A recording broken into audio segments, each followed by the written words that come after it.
Hello everyone, welcome to पढ़ लिया। पिछले लेक्चर में हमने इंडेक्स प्रॉपर्टीज में से काफी सारी प्रॉपर्टीज देखी। हमने density index of the soil देखा, सेंसिटिविटी देखा, थिक्सोट्रॉपी के बारे में बात करी, कंसिस्टेंसी लिमिट्स के बारे में बात करी।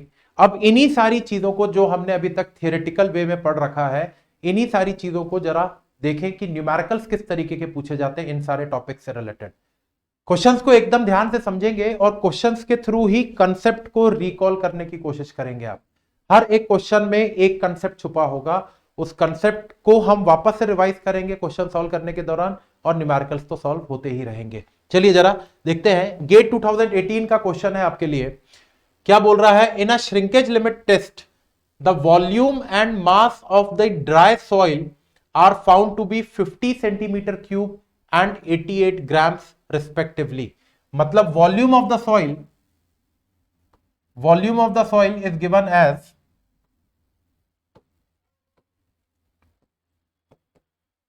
50 centimeter cube and the weight of this soil is given as 88 grams.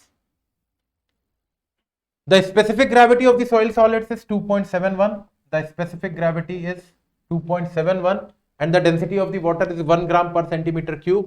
The shrinkage limit of this soil is equal to, we have to calculate the shrinkage limit of the soil. In a shrinkage limit test, the volume and the mass of the dry soil, ये dry soil है, this is the volume and mass of the dry soil, है ना। तो मेरे पास WS और V की value है। क्या मैं गामा D कैलकुलेट कर पाऊंगा? यहां पर गामा D होता है weight of the solids upon volume, तो इट विल बी 88 अपॉन 50। तो 88 अपॉन 50 अगर हम सॉल्व करें तो हमारे पास आएगा 88 divided by 50, that is 1.76 gram per centimetre cube is the value of gamma D. Gamma D अगर मेरे पास आ गया तो gamma D is equal to होता है G gamma W upon 1 plus E. पता है मुझे ये फॉर्मूला, डिराइव भी किया हमने इस फॉर्मूले को। Gamma D is equal to G gamma W upon 1 plus E. Gamma D मुझे दे रखा है 1.76 के बराबर, जी की वैल्यू 2.71 दे रखी है। गामा डब्ल्यू कितना लूंगा? क्योंकि ग्राम पर सेंटीमीटर क्यूब में चल रहा है, तो gamma W 1 upon 1 plus E. So from here I will be able to calculate the value of E. कितना हो जाएगा भैया? 2.71 डिवाइडेड बाय 1.76 और -1 कर दूंगा इसमें से, तो it is 0.54 is the value of void ratio. हालांकि वॉइड रेशियो नहीं चाहिए था मुझे तो श्रिंकेज लिमिट चाहिए थी। और याद करिए मैंने एक फॉर्मूला आपके लिए डिराइव करवाया था shrinkage limit of the soil का, दैट इज ई अपॉन जी। ई मैंने निकाल लिया, जी मुझे क्वेश्चन में दे रखा है, तो it will be 0.54 divided by 2.71। ये आ गया मेरे पास श्रिंकेज लिमिट। 0.54 डिवाइडेड बाय 2.71, तो इट इज 0.199। 0.199 किस में पूछ रहा है? परसेंटेज में, अप टू 2 डेसिमल प्लेसेस। तो 0.1992 आ रहा है, तो that is 19.92%. So the answer will be 19.92%. देखिए सीधी सिंपल सी बात थी भाई। मुझे सॉइल का वेट और वॉल्यूम दे रखा था, तो वेट और वॉल्यूम से मैं सॉइल का गामा डी कैलकुलेट कर लूंगा, क्योंकि ड्राई सॉइल थी तो गामा डी मिल जाएगा। गामा डी अगर मेरे पास आ गया है, स्पेसिफिक ग्रेविटी जी मुझे पहले से ही पता है, तो gamma D is equal to G gamma W upon 1 plus E से मैं ई कैलकुलेट कर लूंगा। और एक बार ई मेरे पास आ गया तो मुझे ये फॉर्मूला तो पता है भैया, मेरे को ये श्रिंकेज लिमिट निकालने का फॉर्मूला पता है। तो कौन कौन से फॉर्मूले यहां पर यूज हो रहे हैं देखिएगा, यही सारे तो फॉर्मूले हैं जो हमने यूज किए, और ये सारी चीजें हम पढ़ चुके हैं। तो यहां से मेरे पास सॉइल का श्रिंकेज लिमिट आ जाएगा। This was a question from GATE 2018। GATE 2018 से ये क्वेश्चन आपसे पूछा गया था। चलिए अगले क्वेश्चन पे बढ़ते हैं। अगला क्वेश्चन क्या है जरा ध्यान से देखिए। A given cohesionless soil has E maximum is equal to 0.85. ये 2014 का क्वेश्चन है। E maximum की वैल्यू आपको दे रखी है, E maximum is equal to 0.85 and E minimum is equal to 0.5. E maximum दे रखा है, E minimum दे रखा है। In the field, the soil is compacted to a mass density of 1800 kg per meter cube at the WC. WC मतलब बेटा water content. तो soil का mass density मतलब bulk density बेटा आपको दे रखा है 1800 kg पर मीटर क्यूब, और इस सॉइल का मॉइस्चर कंटेंट, ये जो WC लिखा हुआ है that is the moisture content 8% का। 8% मतलब 0.08 के बराबर। Take the mass density of water as 1000 kg per meter cube and GS, that is specific gravity, as 2.7. The relative density मतलब density index of the soil आपसे पूछ रहा है। मुझे density index का फॉर्मूला पता है, density index is equal to होता है E maximum minus E upon E maximum minus E minimum। अब इस फॉर्मूले को जरा गौर से देखें आप, तो मेरे पास E मैक्सिमम और E मिनिमम की वैल्यू तो है, जो नहीं है मेरे पास वो है E की वैल्यू, और E की वैल्यू निकालने के लिए मुझे ये मसाला मिला हुआ है। इस मसाले से मैं E की वैल्यू कैलकुलेट करूंगा। गामा है और W है, गामा D निकल जाएगा।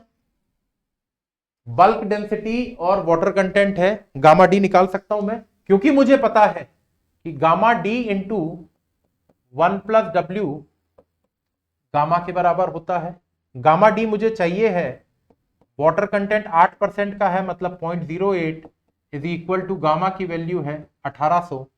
तो यहां से मेरे पास गामा D की वैल्यू निकल के आ जाएगी, that is 1800 divided by 1.08, that is 1666.67 kg पर मीटर क्यूब। बोले भाई ये गामा डी आ गया, जी की वैल्यू है ना मेरे पास, गामा डी और जी से क्या मैं void ratio of the soil निकाल सकता हूं। Gamma D is equal to G gamma W upon 1 plus E. चलिए जरा निकालते हैं। Gamma D is equal to G gamma W upon 1 plus E.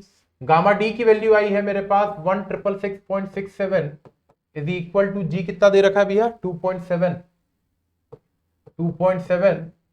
Gamma W लूंगा मैं 1000, क्योंकि केजी पर मीटर क्यूब में चल रही है कहानी, तो यहां से मेरे पास सॉइल का वॉइड रेशियो आ जाएगा 2700 minus 1, it is 0.62। The void ratio of the soil is 0.62।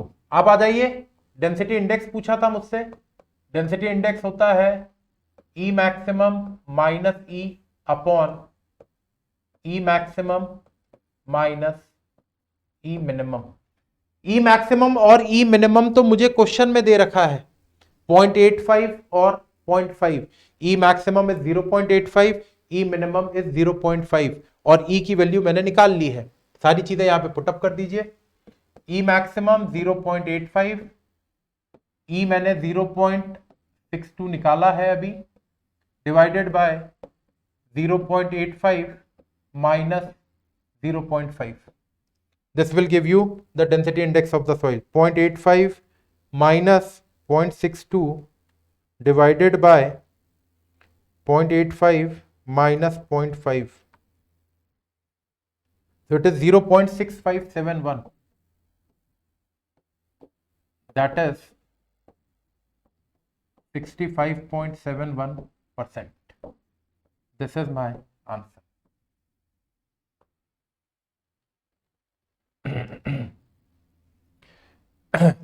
(65.71% is the value of density index of the soil.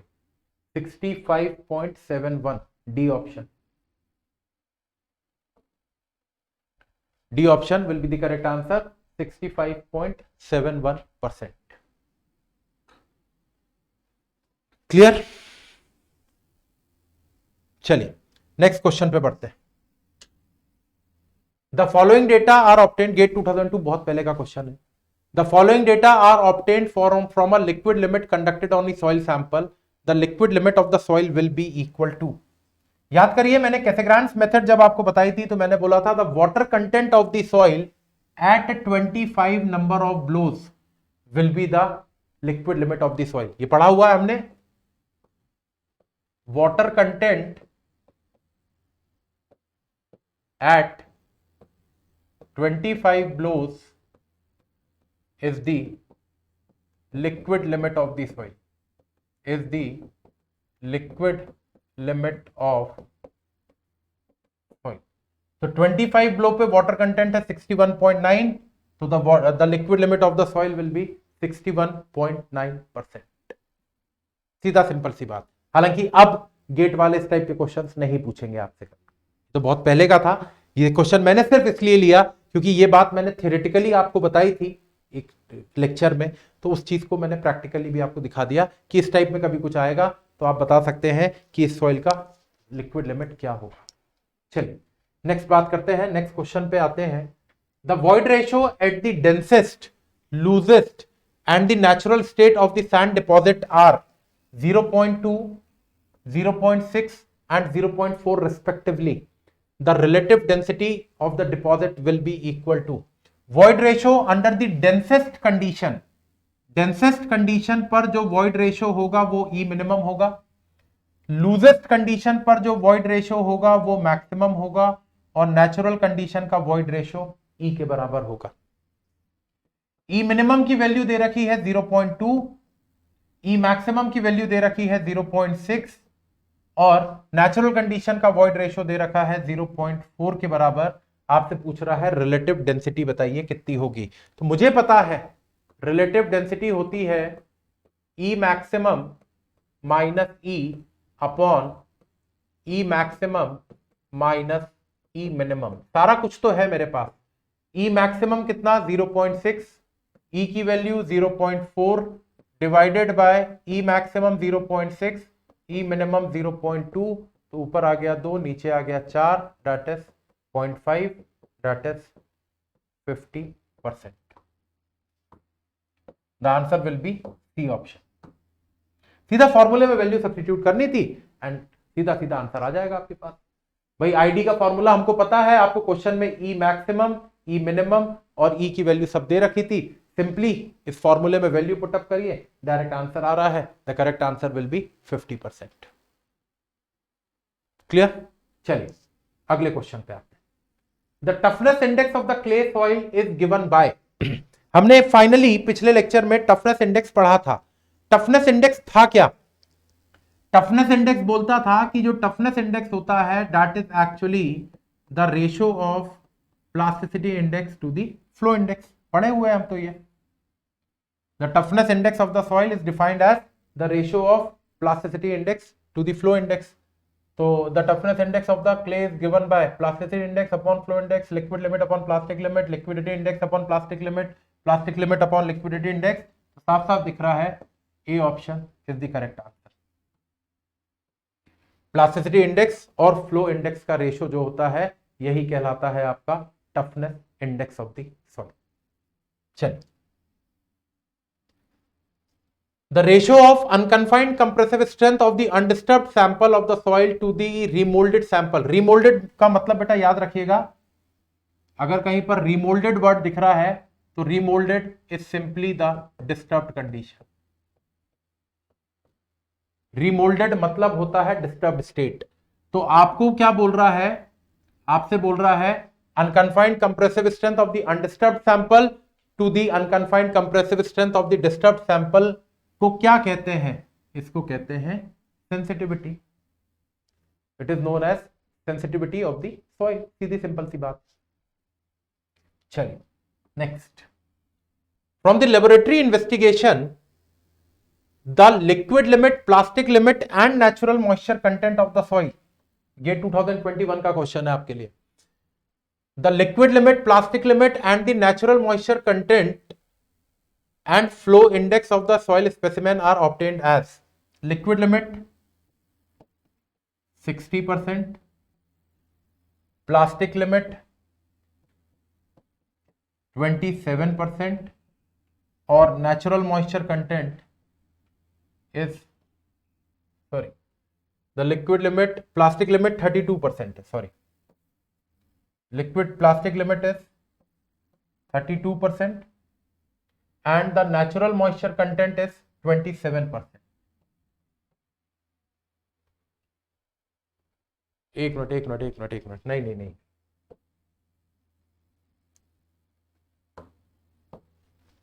Liquid limit 60, plastic limit 60 के बाद 27, 27 and the natural moisture content 32 and the flow index 27. ठीक है ना? The corresponding toughness index and liquidity index of the soil specimen are, आपसे दो चीजें पूछ रहा है, टफनेस इंडेक्स की वैल्यू और लिक्विडिटी इंडेक्स की वैल्यू। याद करिएगा जरा लिक्विडिटी इंडेक्स का फॉर्मूला, लिक्विडिटी इंडेक्स हमने पढ़ रखा है। लिक्विडिटी इंडेक्स क्या होता है?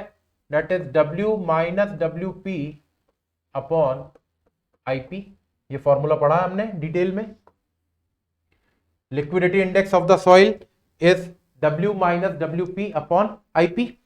देखिए W की वैल्यू आपको क्वेश्चन में दे रखी है, WP की वैल्यू आपके पास क्वेश्चन में है, IP में कैलकुलेट कर सकता हूं ना। IP क्या होता है? Liquid limit minus plastic limit, तो 60 minus 27, 60 minus 27 that is 33%। IP will be 33। यहां पर सब्स्टिट्यूट करें तो W की वैल्यू दैट इज 32%, चाहे तो परसेंटेज में कर दे सारी वैल्यूज, चाहे तो फ्रैक्शन में कर दे, कोई फर्क नहीं। Minus WP 27% divided by IP 33%, तो 32 माइनस 27 हो गया 5 बाय 33, तो 5 बाय 33 कितना होता है? 5 divided by 33 that is 0.1515। This is the liquidity index of the soil. The liquidity index of the soil is 0.1515। Option देखें जरा, तो एक ही ऑप्शन है, अच्छा टफनेस इंडेक्स और लिक्विडिटी इंडेक्स पूछा है, तो एक ही ऑप्शन है 0.15 वाला। देखो तो आंसर तो सी आना चाहिए इसका, लेकिन चलो टफनेस इंडेक्स भी कैलकुलेट कर लेते हैं। तो टफनेस इंडेक्स क्या होता है आपका? Toughness index is IP upon IF। IP की वैल्यू मेरे पास 33% आई है, IF की वैल्यू क्वेश्चन में 27 दे रखी है, तो 33 divided by 27 that is 1.22। This is your IT।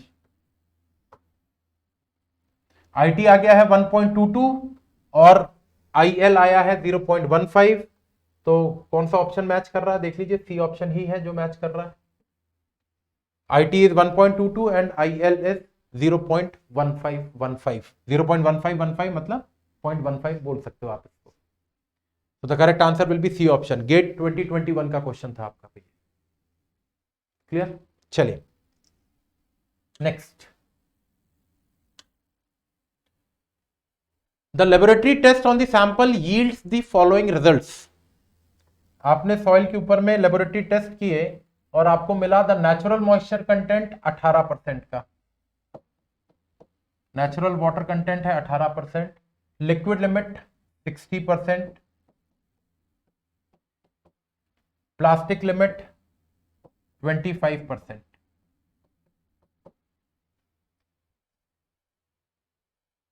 Percentage of clay fraction, percentage of clay fraction is equal to 25%। Percentage of clay fraction भी है 25%। The liquidity index and activity of the soil. अब एक चीज समझिएगा, अभी फिलहाल में हमने ये एक्टिविटी टर्म नहीं पढ़ा है, अभी हमने एक्टिविटी नहीं पढ़ा है, तो अभी फिलहाल में मैं एक्टिविटी का कैलकुलेशन तो नहीं करूंगा। यहां पर मैं यहां पर अभी फिलहाल में सिर्फ और सिर्फ लिक्विडिटी इंडेक्स कैलकुलेट करेंगे। एक्टिविटी की बात जब हम एक्टिविटी पढ़ लेंगे अगले लेक्चर में, तो इस एक्टिविटी को भी कैलकुलेट करेंगे वहां पर। अभी फिलहाल में मैं सिर्फ लिक्विडिटी इंडेक्स कैलकुलेट करूंगा। तो लिक्विडिटी इंडेक्स मुझे पता है क्या होता है। Liquidity index IL is W minus WP upon IP। W की वैल्यू मुझे दे रखी है 18% minus WP that is 25% upon IP। IP यहां से मिल जाएगा मेरे को। IP is liquid limit minus plastic limit that is 35%। 60 minus 25 that is 35। 35 it is minus 7 upon 35 that is minus 1/5 मतलब minus 0.2। Minus 0.2 is the value of liquidity index of the soil. आपकी soil का liquidity index आएगा minus 0.2 के बराबर। हालांकि अभी activity मैंने calculate नहीं कर रहा हूं क्योंकि हमने एक्टिविटी अभी पढ़ा ही नहीं है। तो फिर भी जो करेक्ट आंसर आपको दिख रहा है, एक ही ऑप्शन है जो मैच कर रहा है यहां पर, that is the A option, जिसकी लिक्विडिटी इंडेक्स माइनस 0.2 है। एक्टिविटी आगे जाके हम कैलकुलेट कर लेंगे और मैं आपको बताऊंगा, यही क्वेश्चन लूंगा और 1.4 निकाल के बताऊंगा आपको कि एक्टिविटी 1.4 कैसे आएगा। ठीक है, लेकिन हाँ लिक्विडिटी इंडेक्स मुझे पता था तो मैंने लिक्विडिटी इंडेक्स कैलकुलेट किया यहां पर इस फॉर्मूले से, और लिक्विडिटी इंडेक्स मिला मेरे को कितना, माइनस 0.2 के बराबर। ठीक है, चलिए next question. The liquid limit, plastic limit and shrinkage limit of a cohesive soil satisfies the relation. भाई ये बात तो मैंने आपको क्लियरली बताई है कि किसी भी सॉइल का लिक्विड लिमिट बड़ा होगा प्लास्टिक लिमिट से और वो बड़ा होगा श्रिंकेज लिमिट से। मतलब liquid limit is greater than plastic limit is greater than shrinkage limit. Correct answer is B option. Liquid limit is greater than plastic limit is greater than shrinkage limit. Next, बहुत पुराना question है लेकिन मैंने इसलिए लिया क्योंकि इस question में कुछ अच्छा चीज पूछा गया था। The Atterberg limits of the clay are 38%, 27% and 24.5%। अब देखिए यहां पर ऐसा कुछ भी नहीं लिखा है कि इसमें से लिक्विड लिमिट कौन सी है, प्लास्टिक लिमिट कौन सी है, श्रिंकेज लिमिट कौन सी है। आपको सिंपली 3 वाटर कंटेंट दे दिए हैं, 38, 27 एंड 24.5। तो जो सबसे बड़ा होगा बनी बात है, that will be the liquid limit of the soil. तो liquid limit of the soil is 38%, the plastic limit of the soil is 27% and the shrinkage limit of the soil is 24.5%. The natural moisture content is 30%. The natural moisture content of the soil is 30%. The clay is in dash state. Soil किस state में है, liquid state में है, plastic state में है, semi solid है या फिर सॉलिड है। कैसे पता करते थे, IL या फिर IC की वैल्यू से। ये आपके ऊपर है, आप चाहो तो IL की वैल्यू निकाल के चेक कर लो, चाहो तो IC की वैल्यू निकाल के चेक कर लो। तो हम IL कैलकुलेट कर लेते हैं। IL मुझे पता है that is W minus WP upon IP। W की वैल्यू मुझे दे रखी है 30, WP की वैल्यू है 27 डिवाइडेड बाय IP आ जाएगा liquid limit minus plastic limit से, 38 minus 27 say that is 11% divided by 11। तो 30 minus 27, 30 minus 27 divided by 11 that is 0.27। It is 0.27, मतलब बिटवीन 0 to 1। बिटवीन 0 to 1 जरा याद करिएगा, जब IL की वैल्यू 0 to 1 के बीच में होती, जरा एक बार IC भी निकाल लेते हैं ना अपन, IC भी निकाल लो। चलो IC जरा निकालते हैं इसका। IC क्या होता है, IC होता है WL minus W upon IP। तो WL कितना दे रखा है मुझे 38 और W दे रखा है 30, 38 माइनस 30 अपॉन 11, क्योंकि IP तो 11 ही था ना। तो ये बन गया मेरे पास 8/11। 8/11 कितना हो जाता है, 0.73 करीब करीब आएगा, 0.7272। IC की वैल्यू आ रही है 0.7272 और IL की वैल्यू आ रही है 0.2727। याद करिएगा, जब IL की वैल्यू 0 to 1 होती थी एंड IC की वैल्यू भी बिटवीन 0 to 1 होती थी, तो मैं कहता था कि सॉइल मेरी किस स्टेट में है, it is in a plastic state. तो यहां पे मैं बोल सकता हूं, आंसर ये बोल सकता हूं कि यहां पर जो सॉइल मुझे दे रखी है, this soil is in a plastic state. The soil will be in a plastic state, क्योंकि IC और IL दोनों की वैल्यू 0 और 1 के बीच में आ रही है, और IC और IL की वैल्यू अगर 0 से 1 के बीच में आती है तो मैं साफ साफ कह सकता हूं कि जो मेरी सॉइल है that will be in a plastic state. Clear? तो दीज वे द क्वेश्चंस जो कि अभी तक हमने पढ़ा उसमें से पूछे गए थे। आगे की बातें और आगे के कंसेप्ट डिस्कस करेंगे हम लोग अगले लेक्चर। Thank you.